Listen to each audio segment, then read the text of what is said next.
Ano yung number na yun? Number 1 ba yung nilagay ko doon? Letter A. Small letter A. Letter B. Letter B. For the letter B, pag-usapan naman natin si hypertonic contractions. Hypertonic contractions. Pag sinabi naman natin hypertonic contractions, kabaliktaran lang po ito ng hypotonic. Kung kanina ang hypotonic, meron tayong decrease or slow or lower uterine contraction. Hypertonic contraction has increase. Increase, okay? Increase contraction. Increase contraction and also increase resting zone. Increase resting zone to more than 15 millimeter mercury. More than 15 millimeter mercury. Hypertonic contraction is also known as your tetanic. Tetanic contractions. Hypertonic contractions is also known as short tetanic contractions. Ano ang nangyayari during this? Nagkakaroon tayo ng intense and frequent. There is intense and frequent contraction during labor. So more frequent than usual. Okay, there is more frequent than usual. So kung kanina, common ang hypotonic during what phase? Active phase. Ito naman po, common in latent phase. So this one is common during the latent phase. Latent phase of the labor. From the word itself, latent. Dapat, mabagal pa siya, dama? Yes. O, baliktad naman yon. Active, ibis na dapat frequent contraction, naging less. Ito naman, during latent, ibis na lesser contractions, naging more contractions. Yan po ang ating hypertonic contractions. Now, what are the causes, sir? What are the possible causes or risk factor? Okay? Number 1, meron tayong overstimulation. Overstimulation of the uterus. What does it mean, sir? Remember, I told you last semester, if I was the one who discussed to you regarding EINC, okay? Giving oxytocin as a side drip, okay, during the before the delivery of the baby is actually not advisable. Because this is one of the complications. Too much use of oxytocin can actually overstimulate your uterus. So overstimulating your uterus would tend to become stress. Pag na-overstimulate si uterus, nagkakaroon ng reverse effect. Imbis na mag-contract, hindi siya mag-contract, nagre-relax na lang. If you are using your oxytocin or pitocin, okay, for a long period of time. So, gagamit ka ba ng oxytocin kung close pa si cervix? Dapat hindi. Dapat gagamit ka ng oxytocin at least kapag nasa 4 cm na, 2 to 4 cm na po ang cervical opening. Are we clear? Yes, okay? So, overstimulation from the use of cervix, okay? From the use of your pitocin due to prolonged pitocin or oxytocin use. There is overstimulation of the uterus due to prolonged pitocin or oxytocin use. Maliwanag po? Yes. Next, uterine abnormality. If there is uterine abnormalities. So what are examples of uterine abnormalities? Example, fibroids. So if the woman's uterus has fibroids, okay, fibroids. Pag narinig mo yung word ng fibroids, scar. Okay, kailan nagkakaroon ng frequent scarring? If you are delivering a child frequently. So ano ba daw ang ideal na pag-spacing? At least 3 to 5 years. So ikaw, sa isang taon, 2. Meron naman gano'n, di ba? Nanganak ng January, tapos after 3 months, nabuntis ulit. Tapos nanganak ng December, kaya yung anak niya, pinanganak sa iisang taon, pero hindi sila kambal. Yes, we have cases like that. Ang parang pinaka-space lang nila is 11 months, 12 months. Yun lang yung difference ng kanilang edad. So wala pang isang taon. So hindi pa nakaka-recover yung mattress mo, may peklat pa siya, may scarring pa, nagbuntis ka ulit. Okay? Yung part na kinapitan, pwede magkaroon na scarring. Kaya nalaman niyo yung mga mag-represent ng ating mga different conditions, such as your, placenta previa, placenta accreta, that's one of the condition. Okay? Dahil through scarring sa taas, it will implant itself to the low level part of the uterus because that is where vasculature is still intact and maganda. Okay? So that's your uterine abnormalities. Example, uterine fibroids. Number 3 is maternal stress and anxiety.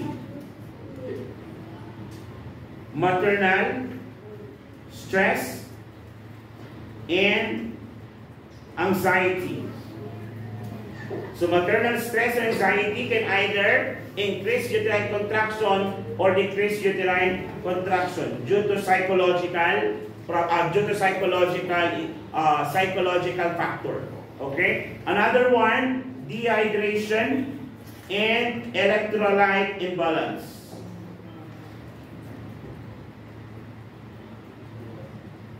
Kaya nga, isa sa management natin lagi is to keep the patient hydrated, especially if the woman is already on a prolonged labor. Okay? Pag sinabi natin electrolyte imbalance, basic ito mga kapatid ha, dapat alam nyo na ito, FNE. Electrolytes are responsible for muscle contraction. Not only to the muscles na meron tayo dito, but also to the heart and to the uterus. Are we clear? Yes, okay? Number 5, ilagay mo po dyan, infection. Infections and other medical conditions. And other medical conditions. So infections and other medical conditions. Okay? Pag sinabi natin infections, what are example of infections that can lead to hypertonic contractions? What do you call the infection that causes now the inflammation of your amniotic sac? Chorioamnionitis. Your chorioamnionitis. That's an example of your infection. Okay? Chorioamnionitis. Ano naman mga example ng mga medical condition? O ano yung mga gestational pa natin? Gestational complications. Give example of gestational complications. Ano yung mataas ang temperature? Ay, mataas ang blood pressure. We have your PIH. Nala nyo ba? Pregnancy-induced hypertension condition. So this can either be your severe or chronic hypertension. Meron din natin tinatawag na pre-eclampsia, eclampsia, and your severe eclampsia. So those are conditions, other medical conditions that would affect or that could possibly cause your hypertonic contractions. Let's go now to the signs and symptoms. What are the things to expect if a woman is having hypertonic contractions? Is the contraction frequent? Yes. Due to frequent contraction, nagkakaroon ng painful. Okay? Painful and long-lasting contractions. Imagine, ikaw nga kapag nagdi-dysmenorrhea, am I right? Is it too painful? Yes. Kahit na, lalo na dito sa babaeng nanganganak ito. Contraction may last longer than usual, often over 2 minutes, and can be significantly painful. Dapat nasa 30 to 60 seconds lang. Tama? So more than 2 seconds of contraction, parang inipit yung mattress mo ng 2 minutes. Ganon kasakit ang condition na ito. Another one is the lack of rest. The lack of rest between contractions. The lack of rest between contractions. Example, in 10 minutes, dapat 2 to 3 contractions. Anong nangyari sa inyo in 10 minutes? Nagkaroon na ng more than 5, more than 6 contractions in 10 minutes. Okay? Parang ang dami nun. Okay? So number 3. Number 3 is no progression of labor. No progression of labor. So despite the intensity of the contraction, cervical dilatation may stall, or there is no cervical dilatation that is occurring, which may be frustrating for women kasi nga, contract naman ng contract tapos hindi naman nagda-dilate. Dapat po, pag may contraction yan, dapat may dilation. Okay? Possible complications. So, possible complications. Ano yung mga possible complications natin? Number 1, fetal distress. Same thing is true. Pag mahina ang contraction, mabagal ang paglabas si baby. Nag-stay siya inside the uterus for longer period of time, leading now to the lack of oxygen, lalo kapag nag-detach na po yung placenta. In this case naman, frequent contraction causes constriction. Constriction means decreased tissue perfusion, meaning oxygen delivery to the fetus is also low. In that case, what will happen? It will develop fetal distress, either tachycardia or bradycardia. But in this case, more common po tayo sa tachycardia. Basta ang pinag-uusapan natin is lack of oxygen. Number 2, because of the strong contraction, it may lead to uterine rupture. Uterine rupture. So in severe cases, excessively strong contraction can result into uterine rupture. Is it life-threatening? Yes or no? Yes. Depending on sa rupture, if it's something that's repairable, the physician would try to repair the tear as much as possible. But if it's not, ano ang gagawin natin dito? What is the surgery that removes the entire uterus? Hysterectomy. So the woman may undergo hysterectomy. Number 3, maternal injury. Maternal injury.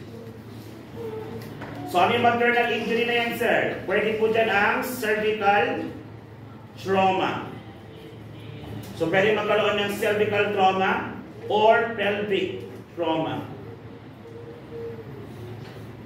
Cervical or pelvic trauma.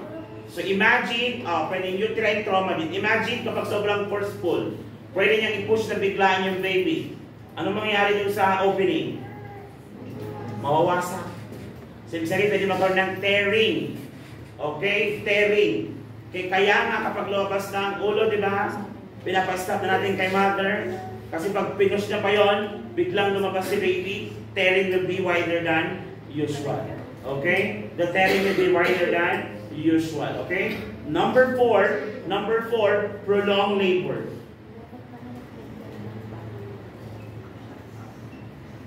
Prolonged labor. Hypertonic contraction may lead to ineffective labor progression, requiring now interventions such as, ano yung mga interventions natin dito? Ano pa rin? Cesarean section, forceps, or your vacuum extraction of the baby. So management na tayo mga kapatid. Management. So how are we going to manage the condition? Ang pasyente may hypertonic contraction. Number 1, possible ba na dehydration ang cause? Yes, but if possible complication is dehydration, so we have to hydrate the patient. So hydration and electrolyte balance. Hydration and electrolyte balance. Number 2, okay, medication to relax the uterus. Medication to relax the uterus. Anong tawag sa mga gamot na ito? Tocolytics. Very good. Ano nga example ng tocolytics? Terbutaline. Very good. Terbutaline terbutaline, and Magsul. Terbutaline or mag sulfate. Terbutaline or mag sulfate. So may be used to relax the uterine muscle and prevent further hypertonic contractions. Number three, oxytocin adjustment.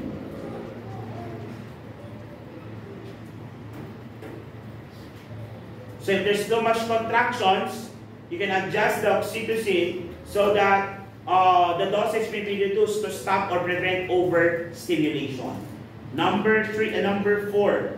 Number four is pain relief. In some cases, pain relief will lead to the use of epidural anesthesia.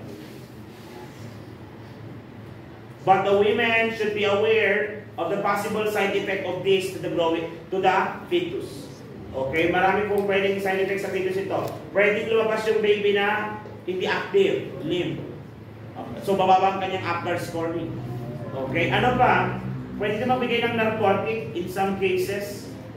Pag sinabi natin narcotic, ano example ng narcotic drugs? M, pain reliever. Narcotics. Pain reliever. Sir, concern. Coke. Subi drugs yung mga yon. Pero yung gamot na ginagamit natin sa area. Morphine. Morphine. Kaso nga lang, pag morphine, watch out for toxicity, pwede kasi magkaroon ng respiratory depression, kahit sa fetus. Kaya hindi advisable ang mga management na ito. Okay? Mas maganda, i-CS mo na lang. Am I right? Kesa magbakasakali. Eh, sabi ni mother, no, I want to feel the feeling of delivering a child through my vagina. Blah, blah, blah, blah. Eh, hindi nyo naramdaman yung pain, kaya wala din. I-CS mo na lang. Mag-i-inarte ka. Am I right? Number 5. Mahirapan ka pa eh. Dami pang case sa susunod. Di ba? Nagkakabol ka nga ng case. And of course, monitor fetal well-being. So in monitoring fetal well-being, you have to connect them into fetal monitor. Tama ba? Yes, okay? You have to assess the fetal heart rate and oxygenation because this can lead to fetal distress. Clear? Hello, are we clear? Yes. Just to make a comparison ng dalawa, just to make a quick comparison of the two, the hypotonic versus hypertonic. Hypotonic versus hypotonic criteria. So ano yung mga criteria natin dito? Phase. So again, pag sinabi natin phase of labor, active ito. Ito naman is latent. Okay? Latent. Okay? Phase, okay, is active and latent. So hypertonic is active. Hypotonic is active. Hypertonic is during your latent phase. Symptoms. Limited pain, while your hypertonic is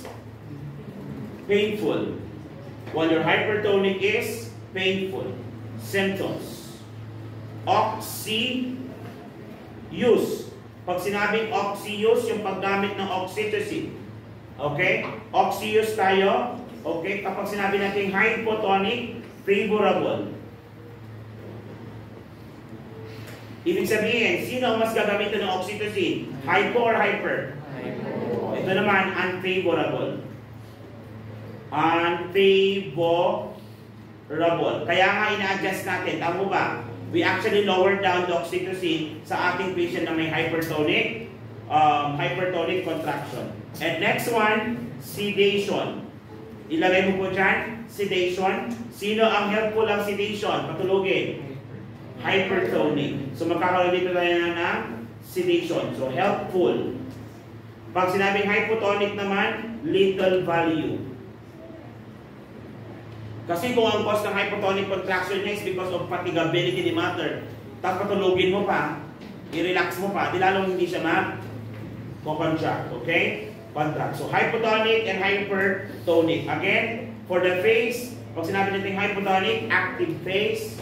Latent naman po ang hypertonic. Painful si hyper, limited pain naman po si hypotonic. Favorable ang use of oxytocin kay hypo, non-favorable kay hypertonic. Okay? Little value ang sedation kapag hypo. Okay? Hypertonic, helpful. Kasi magdi-decrease din ang kanyang contraction. Nakuha po? Do you have any questions? Again, pag sinabi natin hypertonic, mabilis ka bagal, malakas, mahina ang contraction. Pwede bang cause niyan is your higher level of oxytocin? Kailangan ba i-adjust mo? Pwede bang forceful yan? Pwede magkaroon ng fetal distress? Yung ba yung decrease or lack oxygenation of the fetus? Commonly sign yan is fetal tachycardia. Tama po ba? Pag may fetal tachycardia, distress na ba yun? Kailangan ba i-deliver na si baby? Choice of delivery is one. Are we clear?